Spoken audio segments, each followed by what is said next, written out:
আপনারা সবাই জানেন যে গত ৯ তারিখ থেকে আমরা যে তথ্য পেয়েছি যে আমাদের মিরঞ্জিলা হরিজন কলোনি উচ্ছেদ করা হবে।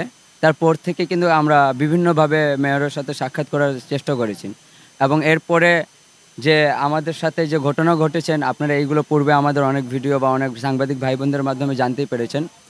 তো মূলত বিষয় হচ্ছে একটাই যে আমরা এখন বর্তমানে আমাদের নগরপিতা মাননীয় মেয়র সাহেব এবং মাননীয় প্রধানমন্ত্রীকে দৃষ্টি আকর্ষণ করছি যে আপনারা সকলেই জানেন যে এই অবস্থায় বর্তমানে এই যে আমাদের কমলমতি শিশুরা যাদের এখন পর্যন্ত আগামী ভবিষ্যৎ দেখে নেয় তারা নিজের স্থায়ী বাসস্থানের জন্য বুলডোজার না মৃত্যুর সাথে লড়াই করছে। তো এই লড়াই আসলে একদিনের নয়, এই লড়াই আমাদের শত শত বছরের। হয়তোবা আমরা সবসময় একটা বিষয় জানতাম যে আমরা বঙ্গবন্ধুর সৈনিক, আমরা বঙ্গবন্ধুর আদর্শে আজকে এই দেশটি আমরা স্বাধীনতা হিসেবে পেয়েছি। সেই হিসাবে আমরা আশাবাদী সবসময় ছিলাম এবং আগামীতেও আছি যে এই বঙ্গবন্ধুর দুনিয়ায় এই বঙ্গবন্ধুর আদর্শে কখনো আমাদেরকে কেউ অমানবতার দিকে কখনো কেউ ঠেলে দিবে না। হয়তোবা এইখানে একটা মিসকমিউনিকেশন এর অভাব আছে।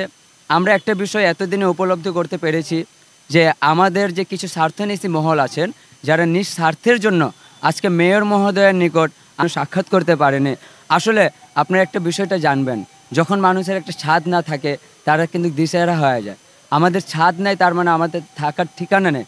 সেই সুবাদে আমরা যখন বারবার তাকে ব্যক্তিগতভাবে সংগঠন প্রতিনিধি হিসাবে বার্তা দিতে পারি নাই, তার কারণে আজকে আমরা এই কর্মসূচি হাতে নিয়েছি এবং এই কর্মসূচি হাতে নেওয়ার আজকে আমাদের প্রধান উদ্দেশ্য ছিল যে আমাদের দুঃখের বিষয়টা আমরা আমাদের স্বাধীনতার স্থপতি আমাদের বঙ্গবন্ধু যে সুযোগ্য কন্যা আমাদের মানব এবং মানস কন্যা যে মানবতার যে মা তার কাছে আমরা আমাদের দুঃখের কথা জানাতে চেয়েছিলাম। কিন্তু দুর্ভাগ্যবশত আমরা হয়তোবা কিছু কারণে আমাদের নিরাপত্তা বাহিনী আমাদেরকে এখানে ব্যারিকেড দেওয়ার কারণে আমরা ওইখানে যেতে পারি নাই।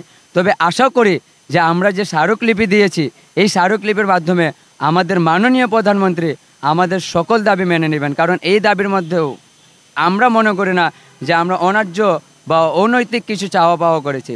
আপনারা একটা বিষয় সবাই জানেন যে সময় বাংলাদেশের মাননীয় প্রধানমন্ত্রী যে রাষ্ট্রনায়ক যার আইকন থেকে আমরা প্রতিফলিত হয়েছে এবং আমরা বিশ্বাস রেখেছি যে আমরা কোনো সময় এই বাংলাদেশে অত্যাচার এবং নির্যাতিত শিকার হব না, সেই মানবতার মায়ের অনুকূলে থেকে আমরা সেই 11 তারিখে এবং সেই 11 তারিখে মাননীয় প্রধানমন্ত্রী সারা বাংলাদেশে 50,000 ভূমিহীনদেরকে ভূমি দিয়েছিলেন। আপনারা সবাই অবগত আছেন আমাদের ঢাকার মধ্যে প্রায় 18,000 বেশিরও ভূমিহীনদেরকে ভূমি দেওয়া হয়েছিল। হয়তোবা আমরা এইখান থেকে বুঝতে পেরেছি যে আমাদের প্রধানমন্ত্রীর কাছে হয়তোবা আমার এই তথ্য ছিল না। আশা করি আপনারা এই তথ্য পাওয়ার পর আমাদের এই সমস্যাটা সমাধান করবেন। আপনারা একটা বিষয় খুব ভালো করে দেখেছেন, এই ঈদের মধ্যে আপনারা জানেন ধর্ম যার যার উৎসব কিন্তু সবার। আমরা শুধু পূজা না, আমরা প্রত্যেকটা ধর্মকে মোটামুটি আমরা সবার সাথে মিশি, আমরা এই সুশীল সমাজে থাকি, সবার সাথে বসবাস করি। আমারও কলেজে ইউনিভার্সিটিতে আমার বন্ধুবান্ধব কিন্তু হরিজন আছে, তাদের সাথে উঠা বসা করতে হয়। এই ঈদ কিন্তু আমরাও পালন করি। আপনি একটা জিনিস খেয়াল করবেন মাননীয় মেয়র মহোদয় এবং প্রধানমন্ত্রী, যে সময় ঈদে সবাই নিজের ঈদ নিয়ে খুশিতে আনন্দে নিজের দেশে ফিরছেন, নিজে আনন্দ করতেছেন, সেই দিকে আমরা দিশেহারা হয়ে খোলা আকাশে আমরা বসবাস করছি। সেই আকাশের নিচে আমরা যে সময় সবার ঘোর উচ্ছেদ হয়ে গেছে তখনও কিন্তু আমরা এই বাংলাদেশকে প্রত্যেকটা জেলায় পরিচ্ছন্নতা কর্মী হিসাবে হরিজনরা কিন্তু প্রত্যেকটা ঘরে ঘরে কিন্তু পরিষ্কার পরিচ্ছন্নতা জিনিস নিয়ে এসেছিলো। কিন্তু আমরা কোথায় ছিলাম? আমরা এখনোই সেই খোলা আকাশে।